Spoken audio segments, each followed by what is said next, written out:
What's going on, YouTubers? It's the Natural Born Thriller, and welcome everyone to Impact Wrestling Review, the show from June 16th, 2020.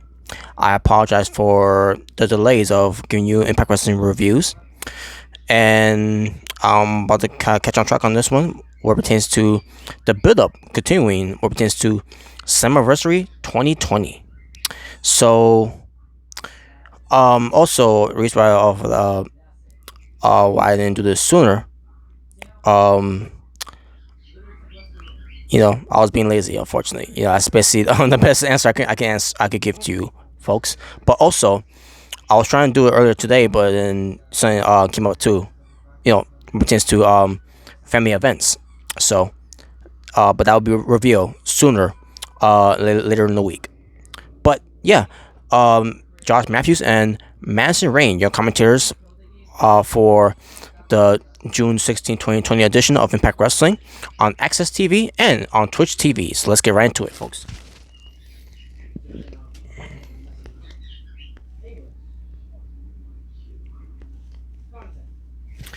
We get the North defending their Impact World Tag Team Championships against the Rascalz, Dez and Wentz.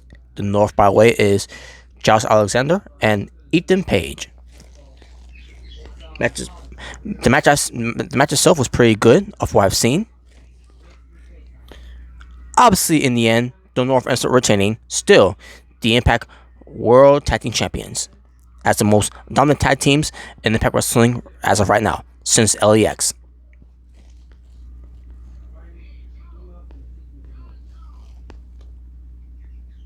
So the North is backstage celebrating. All of a sudden, Ethan Page gets frustrated because no one is backstage, because of the pandemic thing. We all know why. So it was hilarious though. I enjoyed that one. So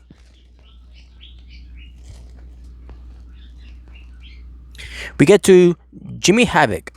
I mean, not Jimmy Havoc. And by the way, I wish Jimmy Havoc well. What's going on with him right now after the whole speaking up movement that has happened. Jimmy Jacobs meant to say he comments. Basically, a quick comment on Ace Austin. Ace Austin doesn't want to be interviewed, so all of a sudden it's basically on the answer of who attacked Trey, because it's a mystery that needs to be solved of who attacked Trey or the Rascalz. So A. Edwards runs into security and basically was held back. Bitches trying to go after Ace Austin. And he's like, I know you did it, and blah blah blah blah. And that was it. And basically, we'll get to those two later. Just to the match. We get Kimberly versus Nevaeh being accompanied by Havoc. Match itself was pretty decent with Nevaeh. Obviously, Nevaeh made her in-ring debut on Impact Wrestling. She ends up winning, so no surprise there. But I think Kimberly tried to cheat in the match, if I'm mistaken. But it didn't work either way because Nevaeh ends up winning at the end of the day. So, which I knew she was going to either way, either if Kimberly tried to cheat or not. So, by the way, folks, if you hear any background noise or pertains to any discussion that's going on, please ignore that, please. So, speaking of which, maybe take care of that right now.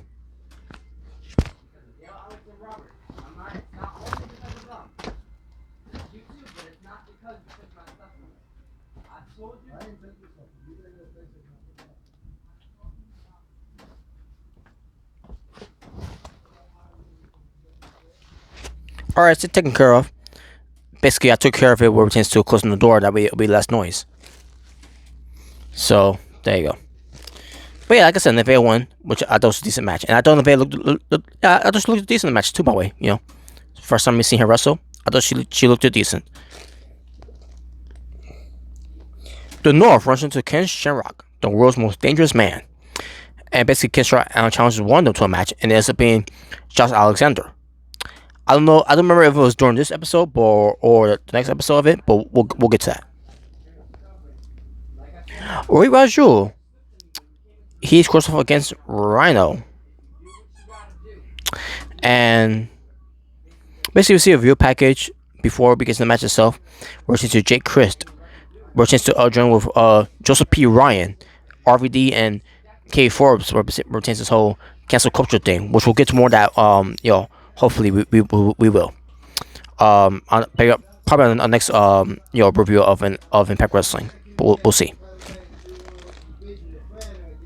Crazy Steve, um, he is sick and tired of hearing the world. I mean the word no. Excuse me. Of pertains to cancel culture, and looking forward to to take care of that situation on the next episode of Impact Wrestling, which we'll get to that. So yeah, I guess we'll get to that on next week too. Not literally next week, but pertains to the show itself. But we'll get to those two reviews of it when we get to it, and I'll let you know about that too. So Rui Raju versus Rhino in the match. Rui Raju got the upper hand on Rhino at one point. Match itself, it was decent, but at the same time, I was like, just waiting for Rhino to hit the gore, and sure enough, he did. He hit the gore and got the win.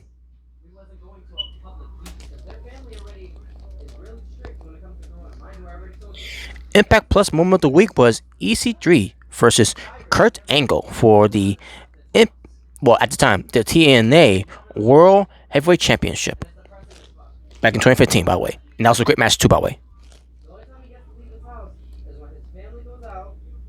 We see Michael Elgin on the phone with someone, and then Jimmy Jacobs catch up with him, and basically the whole thing with Eli.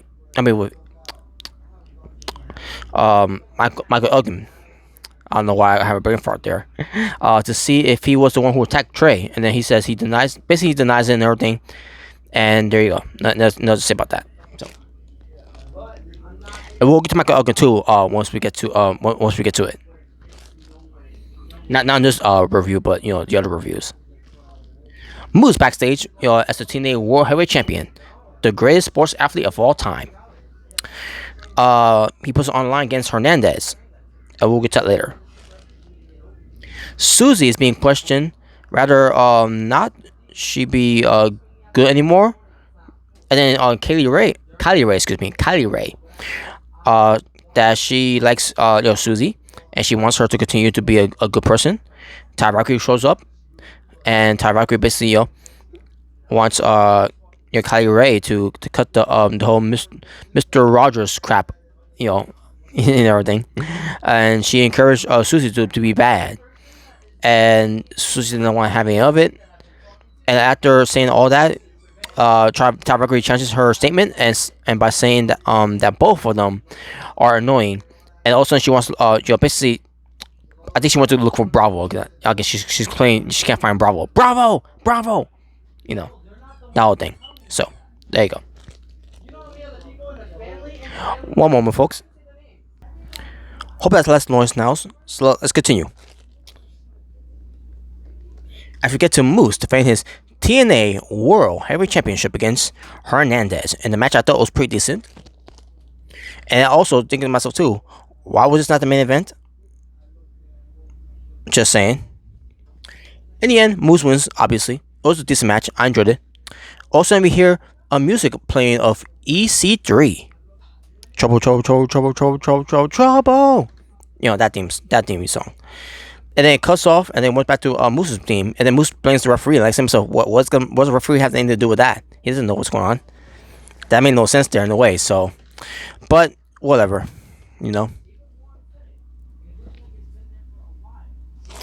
But yeah, but basically it's more hints and more teasers about who's going to show up at Summerversary. And we'll get to that once I get to the preview. Hopefully, we get to it on time.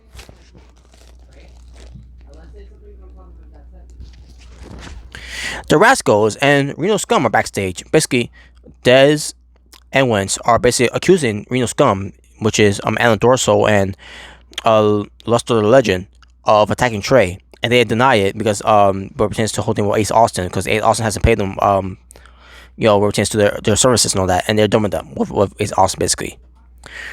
So then all of a sudden we get to Fallout Ba and TJP, because they wanted to go up against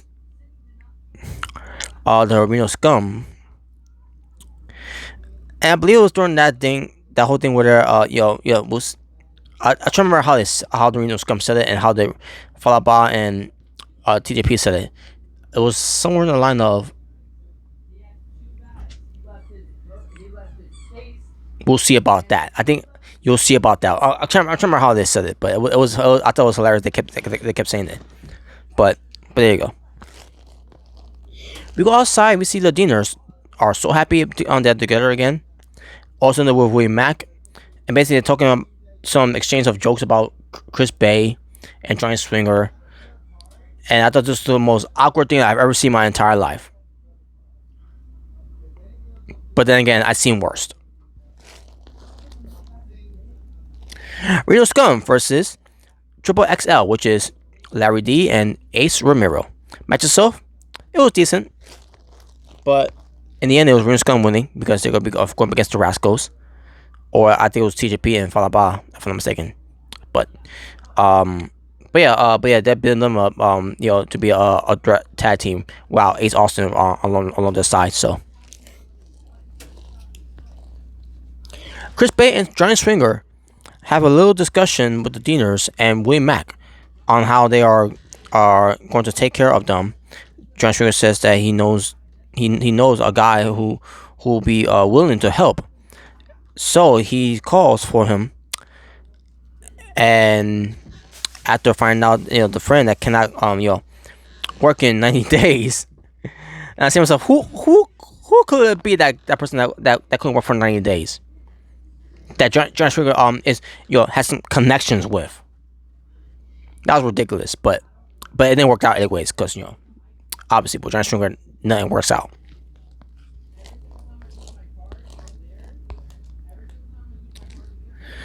Gianna Perrazzo has a video vignette about her, making her return to Impact Wrestling, and we'll get to that.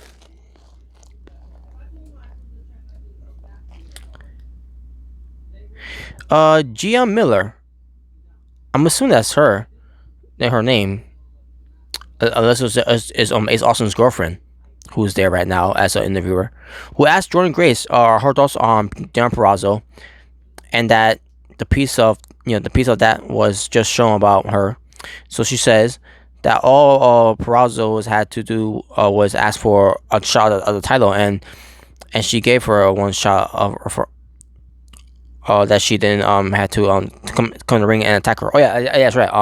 Last I checked, Gian Perrazzo Raimi had debut. So basically, the vignette that was played was Gian Perrazzo making her return, and by attacking Jordan Grace, let her know that she's a threat to Jordan Grace and to her Knockouts Championship. So during this interview, Gian Perrazzo goes after Jordan Grace from behind, puts her in the Fujiwara armbar, and that was it. So yeah, there's a lot of hype behind Gianna Perrazzo, the virtuosa, coming into Impact Wrestling, representing the Knockouts division. So, there you go. Once again, WWE, you fucked up.